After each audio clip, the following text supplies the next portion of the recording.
Барлықтарыңызға сәлем, қайырлы күн. Бүгін сіздерменен Рафаэлло тортын жасайтын боламыз. Жұмсақ әрі үлпілдек болып шығатын. Ол үшін бізге осы заттар қажет: 4 жұмыртқа, ванилин, разрыхитель және сгущенка мен ұн. Ең бірінші жұмыртқаларымызды жарып дайындап аламыз.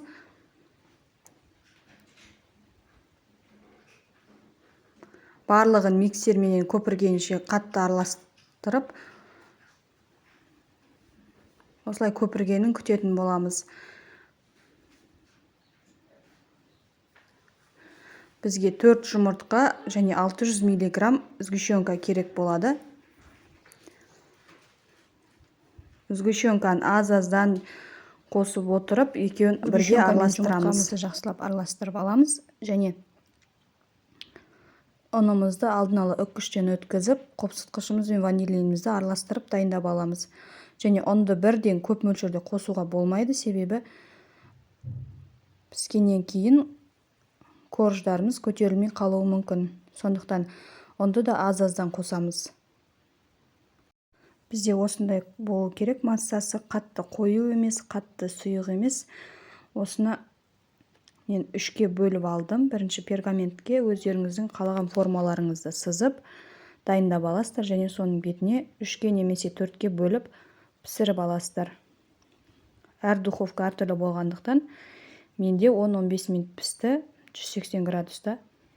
Мен заварной кремменен жинадым тортымды. Заварной кремнің қалай жасалу керегін видео соңына қалдырдым. Соңына дейін көріп, заварной кремнің жасалуын көре аласыздар. Және тортымызды жинаймыз. Мен корждарын жинаған кезде ешқандай пропитка жасаған жоқпын, себебі корждардың өзі жұмсақ, үлпілдеп тұр, әдемі болып. Егер бұдан ары жұмсақ қыламын десеңіздер, пропитка жасап, сүт немесе суменен қант қосу арқылы пропитка жасай аласыздар. Сонда корждарыңыз жұмсақ болады бұдан ары. Мен жинап болғаннан кейін кокосовый стружкамен әдемелеп тортымды әсемдеп қойдым. Және осындай жұмсақ, әп-әдемі болып шығады. Ең бастысы, ең оңай рецептпен. Және де заварной кремнің жасалу барысын видео соңында көре аласыздар. Және де оның құрамы 3 ақ заттан тұрады. Ең оңай және де трайфлға немесе бисквитный тортқа және басқа да торт түрлеріне пайдалана беретін самый бюджетный крем ол заварной крем болып табылады. Сондықтан көруді ұмытпаңыздар. Заварной крем жасау үшін бізге жұмыртқа және қант. Барлығын қажетті мөлшерін описание бөліміне жазып қоямын. Сол жақтан толығымен көре аласыздар. Қант пенен жұмыртқаны жақсылап араластырамыз. Және қалауыңыз бойынша ванилин қоса аласыздар. Мен ванилин қостым. Және 4 ас қасық ұн қостым.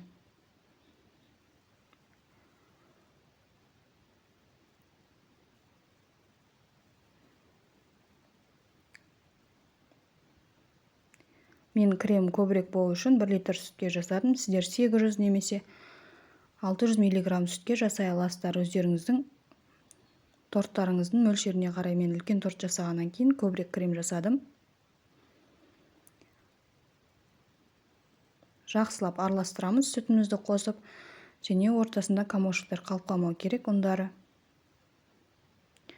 Және пісіру барысында тоқтамай шайқап тұру керек, араластырып, себебі асты жабысып қалса креміміздің дәмі бұзылып кетеді.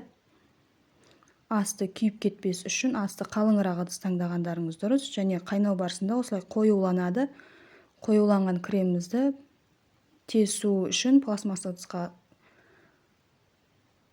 салып қоямыз. Және бетін пищевой салфанмен немесе осылай ыдыстың өзінің қақпағы болса жауып қойсаңыздар болады.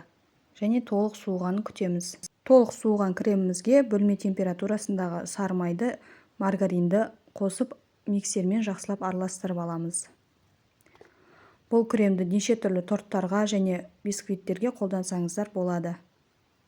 Менің каналымнан ашытқысыз шелпектің және де ең оңай батон нанның түрін көре аласыздар. Және де мен сіздерге ең оңай және қол жетімді рецептілерді салуға тырысамын. Және де осы каналға тіркеліп, лайк басып, комментарий жазуды ұмытпаңыздар. Осы рецептпен міндетті түрде жасап, отбасыларыңызды қуантыңыздар.